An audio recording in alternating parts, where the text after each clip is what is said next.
Hi friends, I wanted to show you a flip through of my Heidi Swapp Stop the Blur Memory Planner album.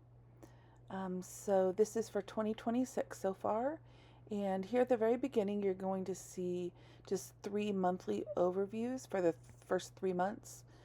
It's kind of just a way of capturing the whole month at a glance. I include some notes, lots of stamping, embellishments, sometimes some photos, and just kind of highlight some of the moments from our month.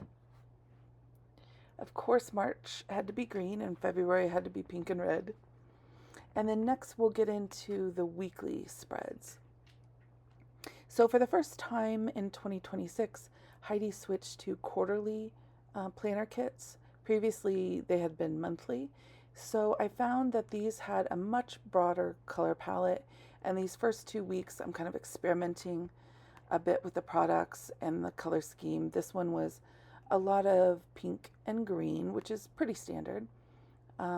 Lots of tucks and flaps and tags, you'll see. That's kind of the main way that I'm able to work in photos and journaling, to kind of really tell the full story of our week. So, yep, there's another one. Just kind of tuck it in behind to keep it closed. This is also some of the colors from that first quarterly kit.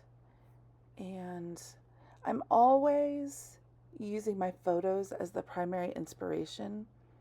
I try, and sometimes it's very hard with an active family with many members to kind of hone in on a color scheme for each week, but that's part of the challenge. This week I did kind of what is one of my favorite methods for a color scheme, and that's just to pick one color and incorporate various tones. To me, I just think it's always very pleasing to the eye to see the layout as a whole with kind of the one main color. And there again, envelopes, tabs, foldovers, tucks, any sort of inserts or pockets. I love to put journaling, extra photos, and especially to hide away photos that don't necessarily fit the color scheme. So you see here I'm using navy and orange.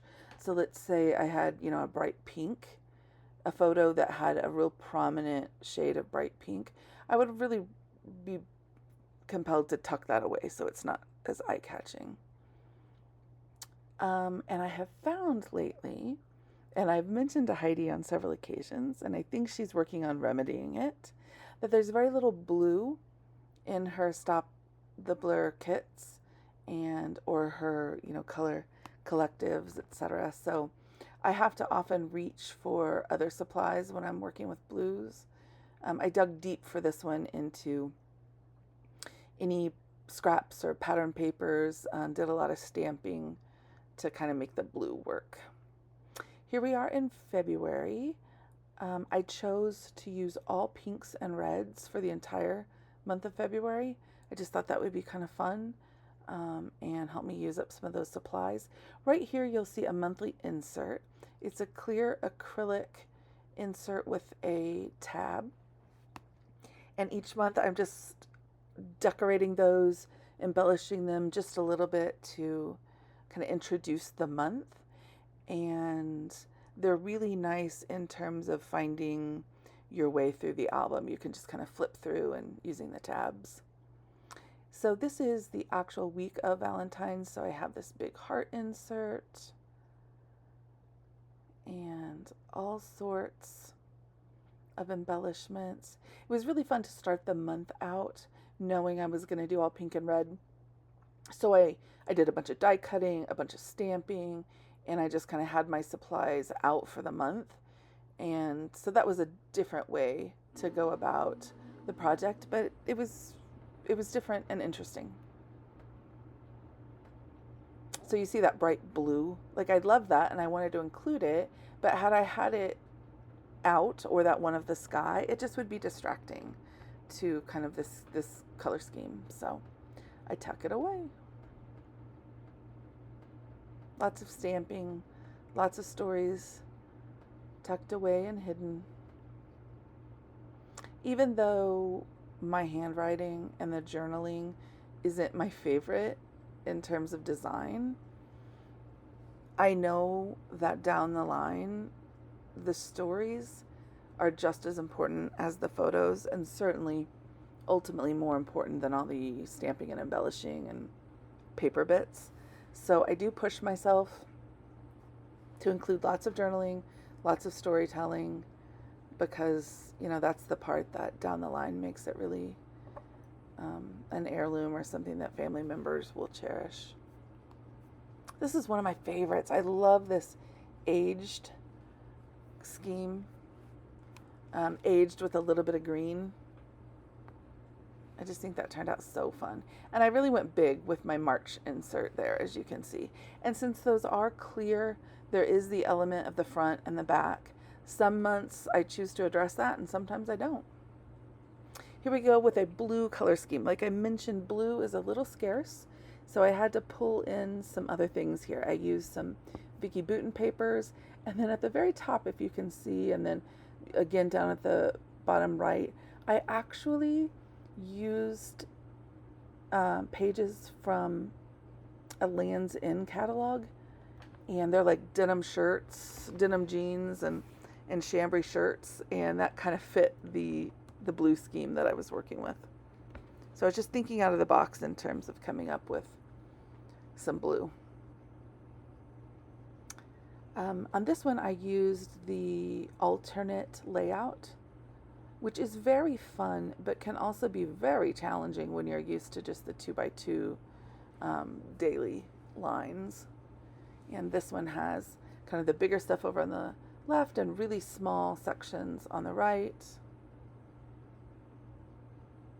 Lots of pink and green.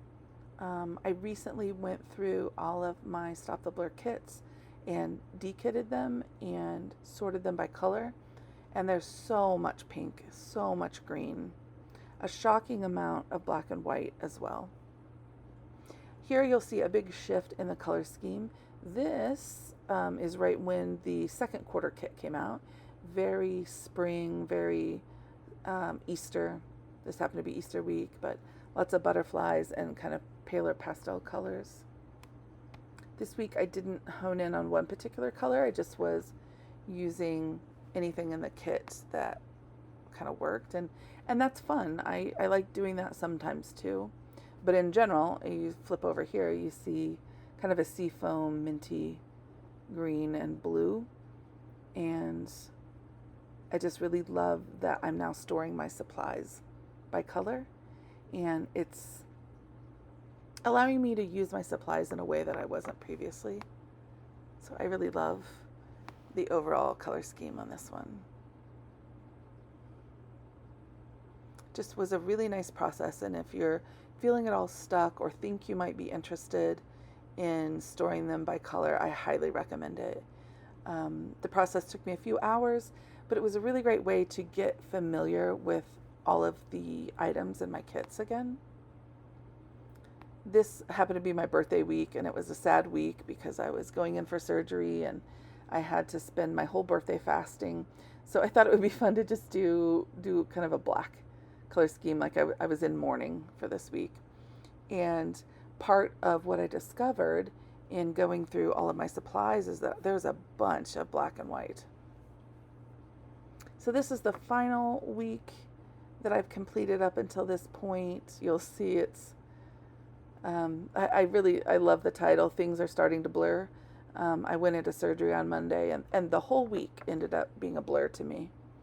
There's not a lot that I remembered, but I did document everything that I could remember, which is kind of the point of the project. So I hope you enjoyed looking through it, maybe found some inspiration, and give something a try.